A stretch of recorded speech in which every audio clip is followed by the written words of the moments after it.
Irmãos, o nosso pregador de hoje deveria ser o pastor Saulo. Eu digo deveria porque eu não sei o que aconteceu com ele. Achei que estivéssemos combinados para esta data.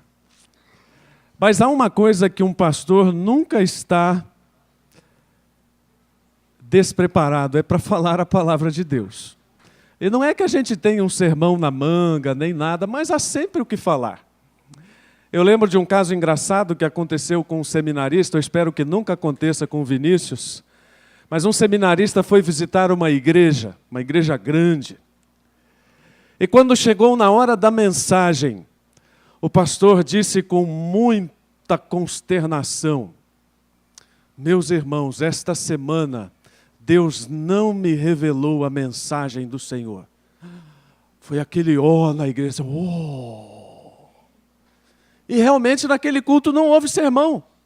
Tamanha autoridade do pastor, e a congregação realmente acreditou que Deus não tinha uma palavra para aquela igreja naquela manhã.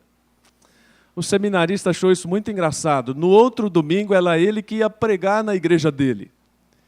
E ele então, querendo repetir aquele gesto do pastor, chegou à igreja e disse: irmãos, esta semana Deus não me revelou a mensagem.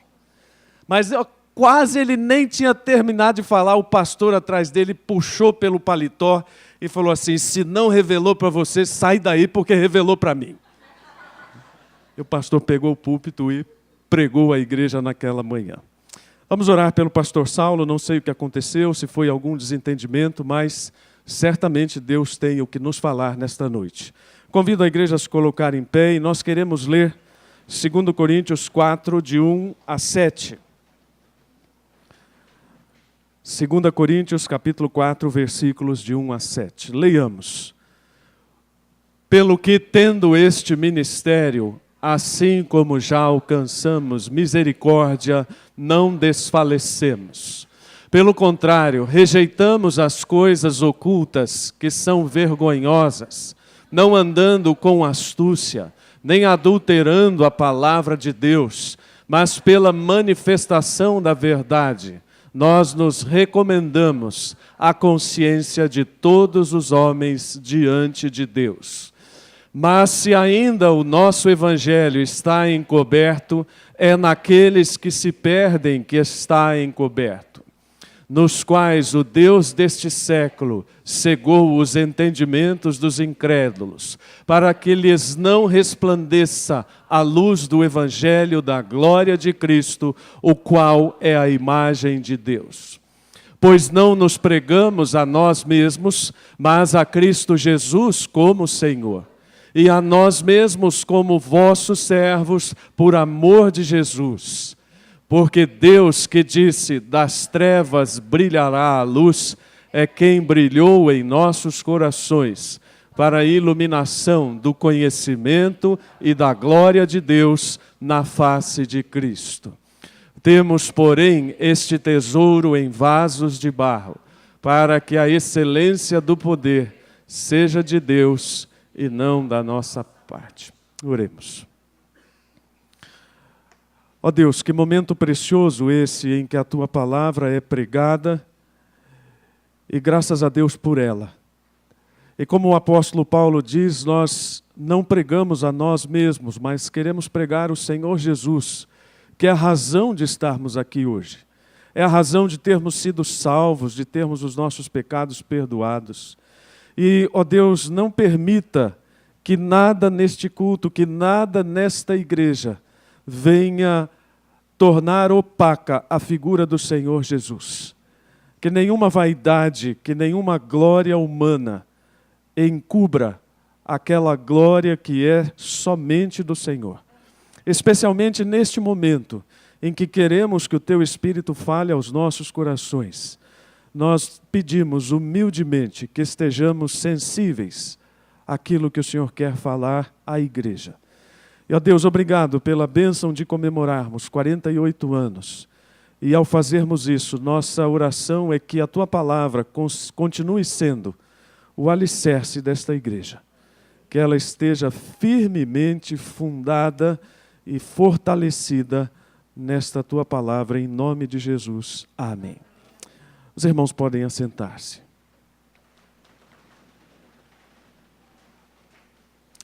Uma das coisas mais tristes que acontece numa igreja é quando algum membro da igreja deixa a igreja magoado e chateado com a igreja. E é comum nós ouvirmos pessoas nessa situação e até mesmo posso dizer aos irmãos que neste tempo de tantas igrejas nós temos também tantos tipos de crente, mas um em especial, o crente pipoca. Conhecem o crente pipoca? A coisa esquenta aqui, ele pula para outra igreja. E esquenta lá e ele pula para outra igreja. E sabe, meus irmãos, eu já observei uma coisa na minha longa experiência ministerial. Pessoas que chegam magoadas com a sua igreja, via de regra, saem magoadas com a igreja. Porque, via de regra também, o problema não é a igreja, porque todos nós sabemos que não existe igreja perfeita. E quando eu digo isso, algumas pessoas levantam a mão e dizem, pastor, existe sim. Qual é? A igreja primitiva. Quem disse que a igreja primitiva era perfeita? Vamos combinar uma coisa? Vamos brincar de igreja primitiva? Vamos. Quem quer ser Ananias e Safira? Ninguém quer ser Ananias e Safira. Poxa vida, aquela igreja não era perfeita. Vamos brincar de igreja primitiva? Vamos. Quem quer ser viúva de fala grega? Reclamando que não está sendo bem atendida, comparando-se às viúvas de fala hebraica, o que deu origem ao diaconato.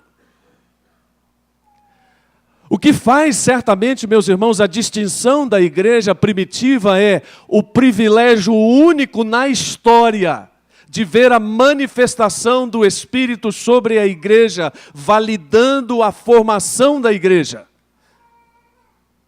Isso nós não temos o privilégio de ver.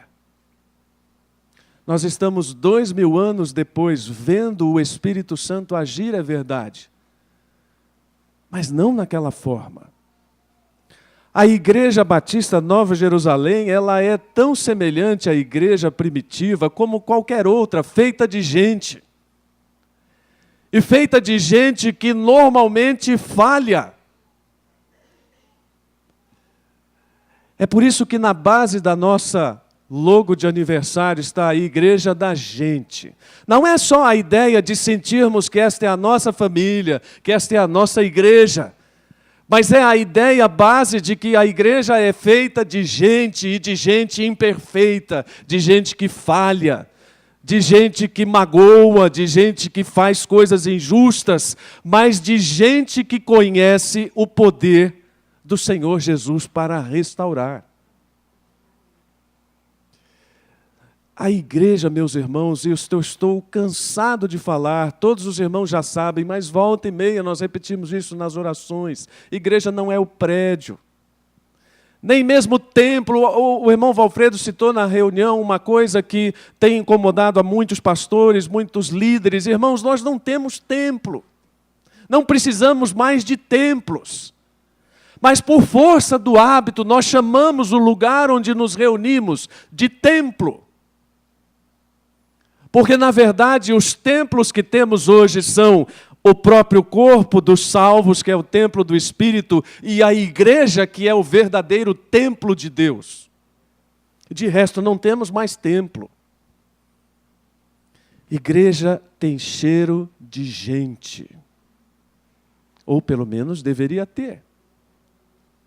Hoje, na escola dominical, uma irmã falou uma coisa muito engraçada. Pastor, tem pastor que eu já vi que é nojento. Como é que é assim, pastor nojento? É que não gosta de cumprimentar pobre. Ela falou, eu já vi pastor nojento que cumprimenta pobre e depois vai lavar a mão.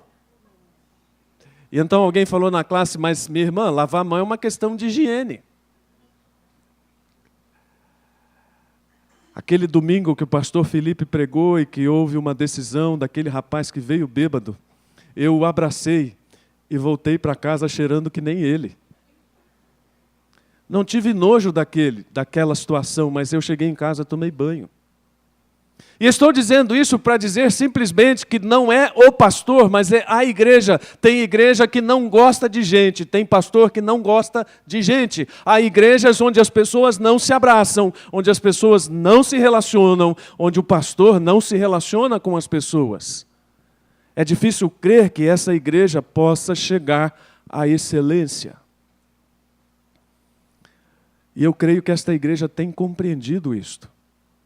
Eu tenho alegrado muito meu coração vendo como nós temos nos relacionado como uma família. Aliás, agora eu quero chegar num ponto muito importante. Por que eu escolhi este texto?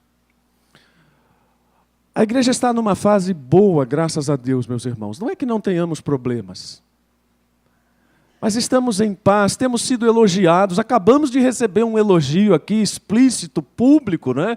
Em relação ao nosso culto, à nossa música. E sabe, há um grande risco nisso.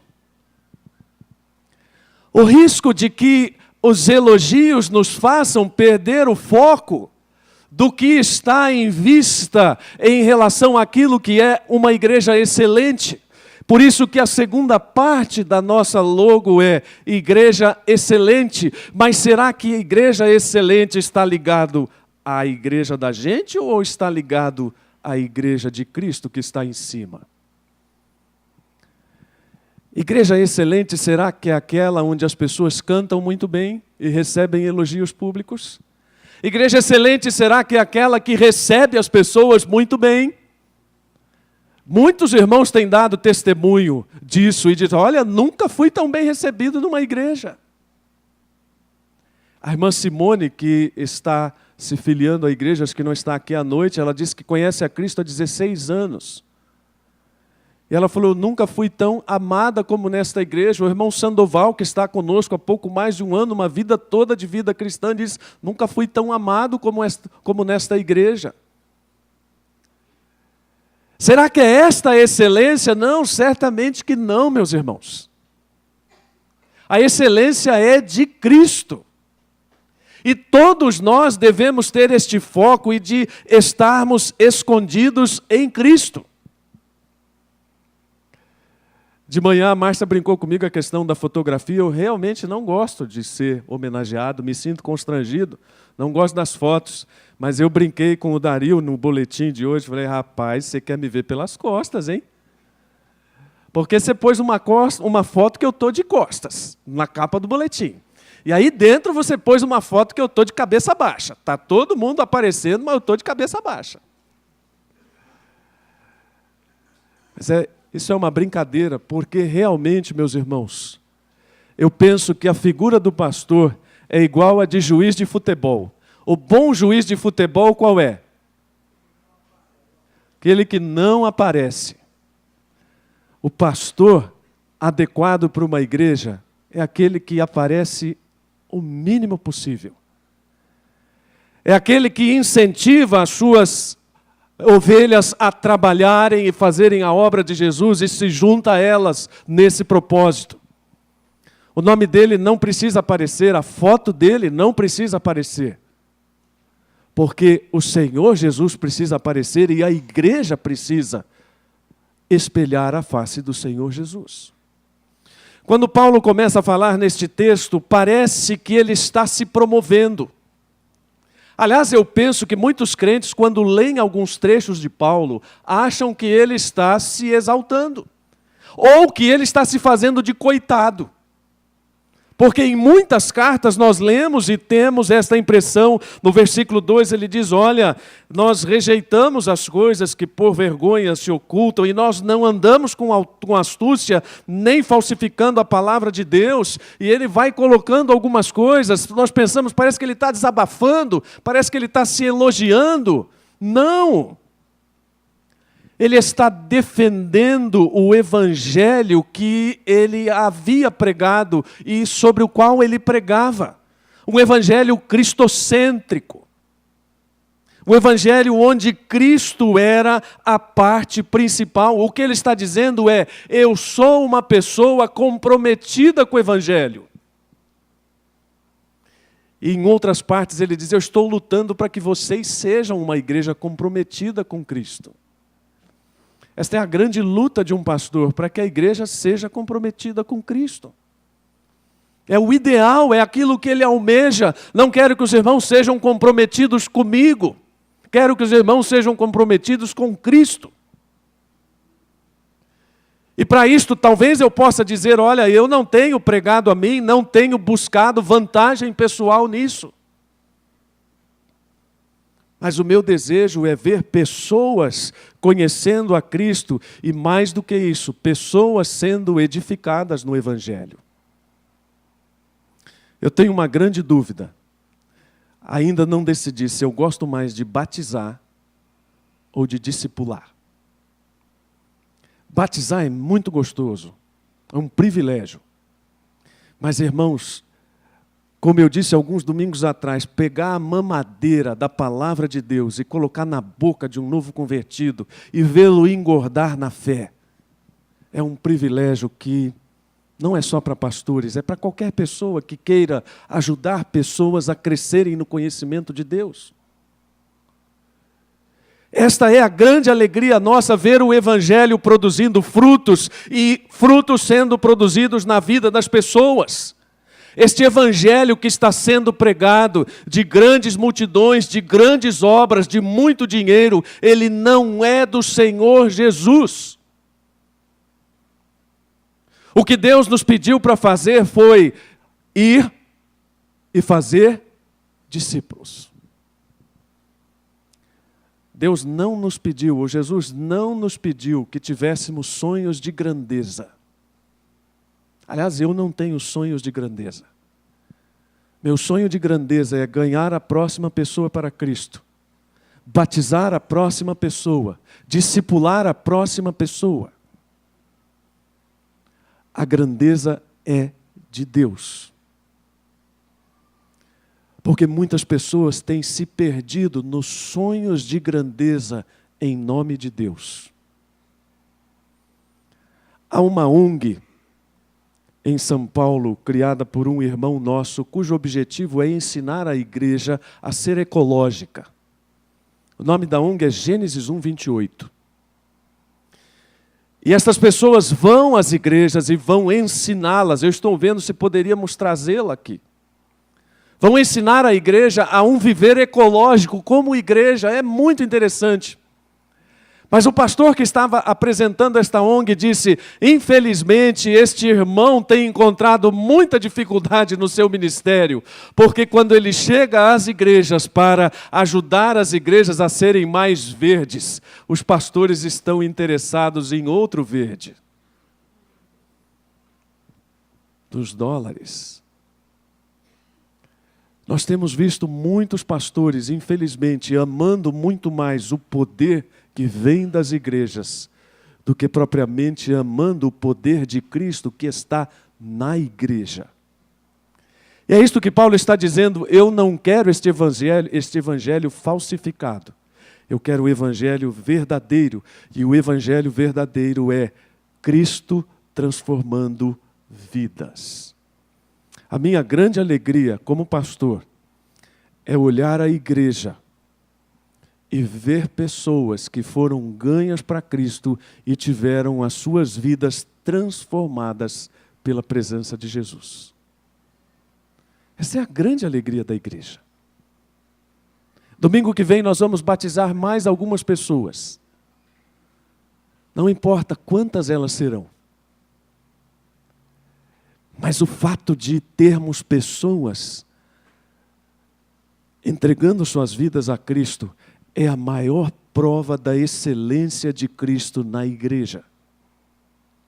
A igreja excelente, meus irmãos, é aquela que prega o evangelho verdadeiro, que vive o evangelho verdadeiro e que não se perde nas glórias e nos elogios, porque ela mantém viva a visão de que cada um de nós, como Paulo diz, é um vaso de barro. O que Paulo quer dizer com isso? Que o que tem valor é o que está dentro. O que tem valor é aquilo que está dentro do vaso, que é o próprio Evangelho, na metáfora, é o próprio Cristo. Nós não temos valor, nós somos imperfeitos. Me faz lembrar uma estratégia que muitos dos irmãos, eu creio que já usaram. Quando vão ao banco ou quando precisam tirar uma grande quantia de dinheiro, como os irmãos fazem? Levam uma pasta bem bonita e chamativa para isso? Não, leva daquela sacolinha de supermercado, né? Aquele envelope velho, todo dobrado. E aí dá na mão do caixa discretamente, esconde assim, dobra bem direitinho, por favor, põe aí embaixo põe dentro desse envelope. E lá vai você pela rua com aquele envelope, fazendo aquela cara de pobre, carregando 10 mil reais no envelope. É mais ou menos esta ideia que Paulo quer nos dar. O valor do Evangelho não está naquilo que é aparente, mas está naquilo que é excelente e que está dentro, que é o próprio Cristo. A excelência da igreja é Cristo. Quanto mais nós refletirmos Cristo, mais excelentes nós seremos. Essa é a minha palavra para a igreja nesta noite. Eu creio que Deus aguardou para este momento, porque eu a preparei para amanhã. Mas não quis interromper a doutora Débora. Deixei-a falar. E apareceu o momento de pensarmos sobre o que é ser uma igreja excelente. É a igreja em que o poder está refletido em nós, mas é o poder de Cristo. O poder não está em nós. Vamos dizer de novo? Igreja da gente, igreja excelente, igreja de Cristo. Mas de cima para baixo agora. Igreja de Cristo, igreja excelente, igreja da gente. E o texto? Para que a excelência do poder seja de Deus e não de nós. Amém. Há algum irmão aqui que queira transformar este texto numa oração agora? Pode vir aqui à frente para orar.